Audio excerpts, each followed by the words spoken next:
Здравейте, Майнкрафт геймери! Аз съм Ник203 и сега ще ви покажа моето футболно игрище. Жалко, че в Майнкрафт няма футболна топка, но може, когато биете дусп, да използвате снежна топка.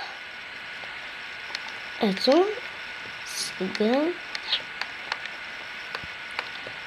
Това трябва да се прави в сървър, защото както аз съм го направил в собствен свят, няма как да играя с други хора.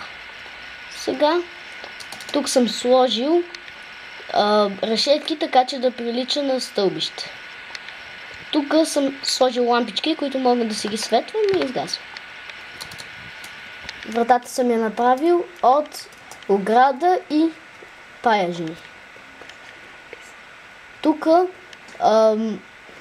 съм направил наказателно и тук е мястото за дусп. Ето надписа, съм написал Еврофутбол. Сега ще ви го покажа игрището от по-високо. Много време ми отне, обаче резултатът ще струва, ако го направите и вие. И това беше от мен. Довиждане.